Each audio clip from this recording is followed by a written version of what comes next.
नागपूरमध्ये 6 तासात 217 मिलीमीटर पाऊस, त्यामुळेच पूरस्थिती निर्माण झाल्याची माहिती। तर अनेक ठिकाणी सिमेंटच्या रस्त्यांची उंची आणि पाण्याचा निचरा होण्यासाठी नियोजन नसल्यामुळे पूरस्थिती। मागील 3 दिवसांपासून सुरू असलेल्या पावसाने गडचिरोलीमध्ये पूरस्थिती, 4 राष्ट्रीय महामार्ग तर 30 लहान मोठे मार्ग बंद। दरम्यान पावसाने आज काहीशी विश्रांती घेतल्याने पूर ओसरायला सुरुवात। गोंदिया जिल्ह्याच्या सडक अर्जुनी तालुक्यातील शेकडो हेक्टर शेतजमीन पाण्याखाली, पिकांचं मोठं नुकसान। भंडाऱ्याच्या पवनी तालुक्यातील आसगावाला अतिवृष्टीमुळे नदीचं स्वरूप, अनेकांच्या घरामध्ये पाणी। लाखांदूर तालुक्यातील ओपरा गावातही पावसामुळे जनजीवन विस्कळीत। यवतमाळच्या दारव्हा तालुक्यातील मोझर इजारा येथे संततधार पावसामुळे नाल्याला पूर, नाल्याचं पाणी शेतात शिरलं। सोयाबीन कापूस पिकाचं मोठं नुकसान, पंचनामे करून नुकसान भरपाईची शेतकऱ्यांची मागणी। मुसळधार पावसाने गोंदिया आणि गडचिरोली जिल्ह्यांच्या सीमेवरून वाहणाऱ्या गाढवी नदीला पूर, पुराचं पाणी नदीच्या पुलावर आल्यानं वाहतूक बंद। वर्ध्याच्या हिंगणघाट तालुक्यातील वडनेरजवळ जागोना शेतशिवारात पावसाचं पाणी शिरलं, त्यामुळे सोयाबीनसह कपाशीचं पीक धोक्यात। भंडाऱ्याच्या आसगावमध्ये पूरस्थिती, 90% घरांना पाण्याचा वेढा। पवनी आणि लाखांदूर तालुक्याला सर्वाधिक फटका बसल्याचं चित्र। भंडारा जिल्ह्यातील ओपारा गावाला पुराचा विळखा, 100हून अधिक घरांमध्ये पावसाचं पाणी। बचाव पथकाकडून नागरिकांचं स्थलांतर करण्याचं काम सुरू। पालघरमध्ये सलग 5व्या दिवशी पावसाची रिमझिम सुरूच, चांगल्या पावसामुळे भात शेतीच्या लावण्यांना वेग।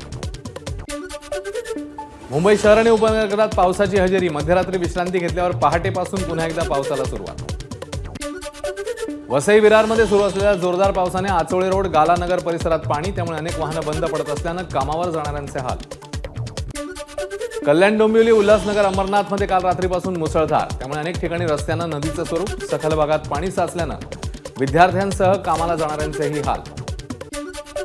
विरार पूर्वेतील मनवेलपाडा जिल्हा परिषद शाळेच्या प्रांगणात साचलं पाणी, त्यामुळे विद्यार्थ्यांना पाण्यातनंच काढावी लागते वाट।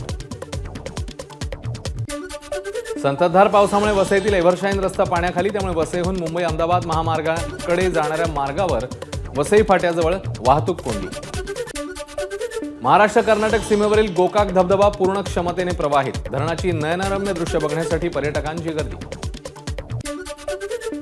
सांगली कोल्हापूर जिल्ह्याला जोडला जाणारा ऐतवडे खुर्द इथला वारणा नदीवरचा पूल पाण्याखाली, पाणीसाठ्यात झपाट्याने वाढ होत असल्यानं पूल वाहतुकीसाठी बंद, नागरिकांना सतर्कतेच्या सूचना।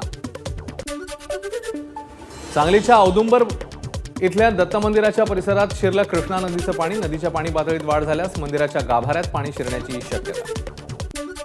महाबळेश्वरमध्ये कोयना परिसरात धुवाधार पाऊस, कोयना धरण क्षेत्रामध्ये 236 मिलीमीटर पावसाची नोंद। कोयना धरणात सध्या 60.50 टीएमसी पाणी साठा। सांगलीच्या शिराळा आणि वाळवा तालुक्यात मुसळधार पावसामुळे रेटरे धरणातलजवळचा धबधबा ओव्हरफ्लो। सांगली जिल्ह्यातील कृष्णा आणि वारणा नद्या पात्राबाहेर, पावसाची संततधार सुरूच असल्यानं नद्यांच्या पाणी पातळीत आणखी वाढ होण्याची शक्यता।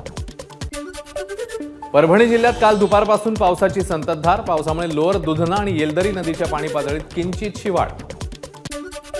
रायगडच्या महाडमधील सावित्री नदी आणि रोहामधील कुंडलिका नदी इशारा पातळीवर, जिल्ह्यात पावसाचा जोर कमी झाला असला तरी नद्यांच्या पाणी पातळीतली वाढ कायम।